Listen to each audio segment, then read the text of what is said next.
Hello everyone, welcome to Yum Yum Africa. In today's video, I will be cooking gbegiri, also known as bean soup. I'd like to thank you if you're a subscriber and a returning viewer to my channel. And if you're new to my channel, on this channel, I show you step-by-step way of making many popular African foods with lots of tips to make it error-proof for you to try the recipe. I hope you enjoyed today's video and subscribe to the channel. For today's video, I will be cooking gbegiri and I'll be using the black eye beans. Some people use the brown beans as well, but I often use the black eye beans. Now, I usually would peel the black eye beans in large quantity and I store it away in the freezer. I had previously done a video on how to use the blender to peel the beans. And I'm going to link that video in the description below.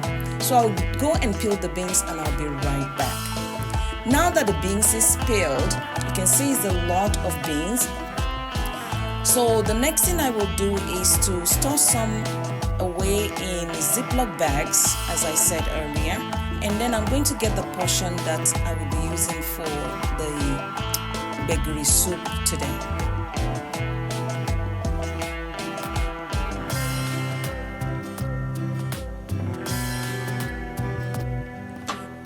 As you can see, I have some in the pot which I'll be using to cook the gbegiri today.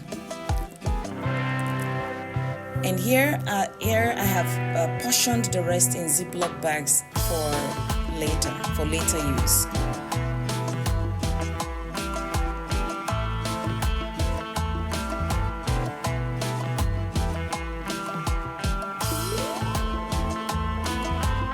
In addition to the beans, we would need salt, Knorr chicken powder, and also crayfish or grounded shrimp. That is optional, but I often add that to my gbegiri. You'll also need some hot peppers and palm oil as well. Now we're gonna leave the beans for about 30 to 60 minutes to cook. Some people will use potash or kanwa to make it cook quicker.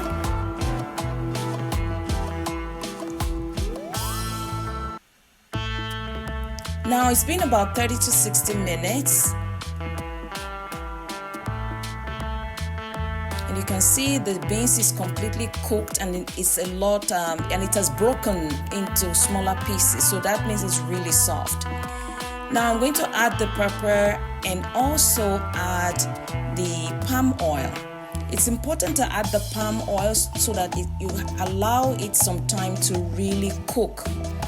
If you don't, sometimes palm oil will leave like an weird aftertaste if you don't allow it to cook properly.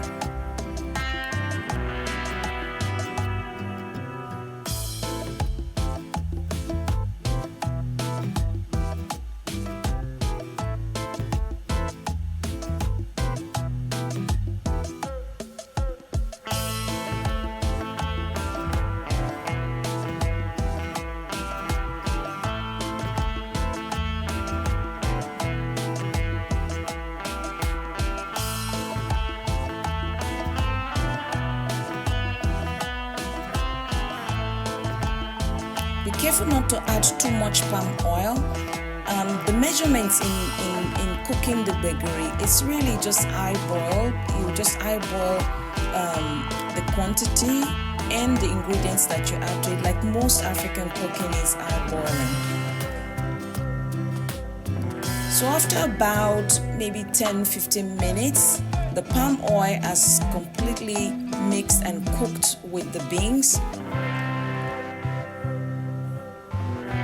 Now it's time to blend everything together. If you don't have a hand blender, you can actually use your regular blender, except you have to stop this process and allow the mixture to cool completely, so that you don't damage your blender. I don't think the blender will be able to handle such a hot liquid. So you can cool it down completely and then pour it into your blender to blend the mixture, and you turn it back into the pot. I used to do that before I had a hand blender and it did fantastic, and it was even fast actually.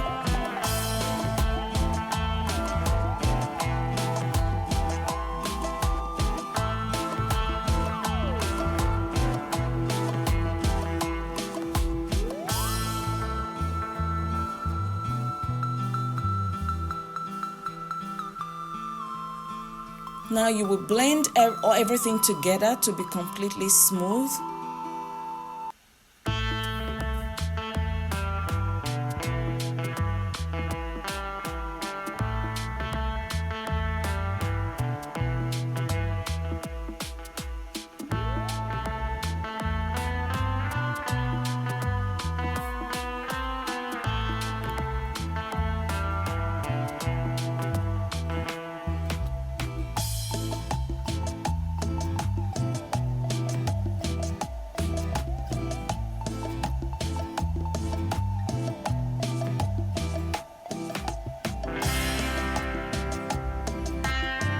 Now once it is completely smooth, we add, if it is too thick, you can add some water, because it's better for it not to be too thick and not too watery either.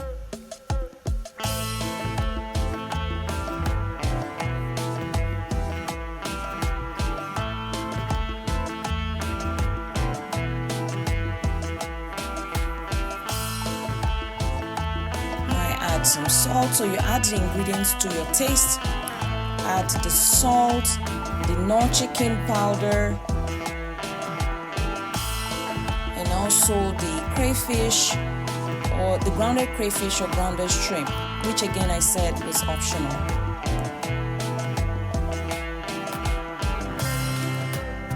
You can mix everything up all together with your spoon. Sometimes I find the grounded crayfish or the shrimp does not easily mix properly when you use the spoon, so I still go back in with my hand blender to do the mixing with the blender.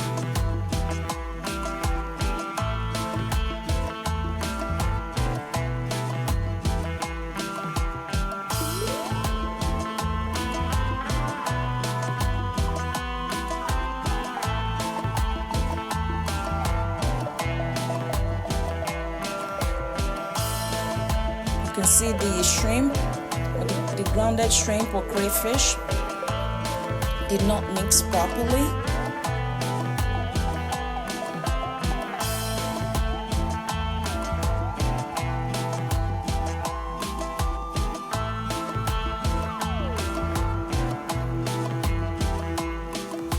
So I'm going to mix it with the hand blender.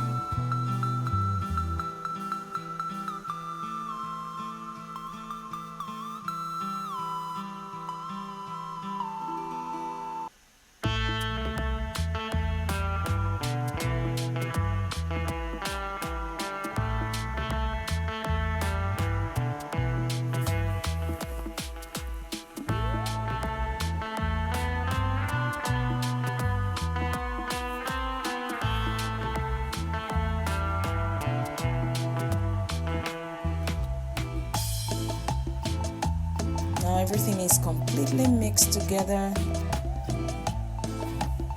I'm gonna add a little bit more water.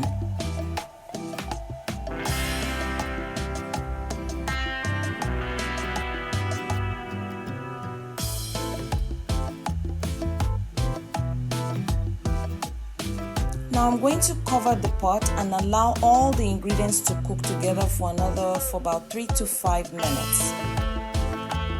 After that, after about 5 minutes, you can see it's all bubbling and the Gbegiri soup is ready.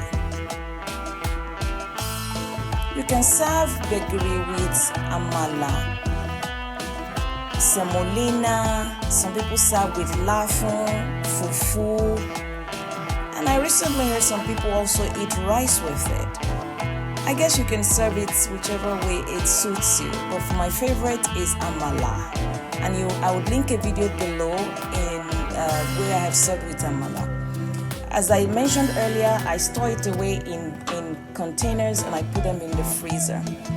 Once you're ready to eat, you just bring it out, let it completely thaw, and then you put it in the pot on low heat. You can add a little bit of water to liquefy it a little bit as needed. Be sure that you put it on low heat, otherwise it will burn before it actually cooks. Now we've come to the end of the video. I hope if you've enjoyed this video, please comment, like, share and subscribe, and don't forget to push the notification button so you know when next I upload new videos.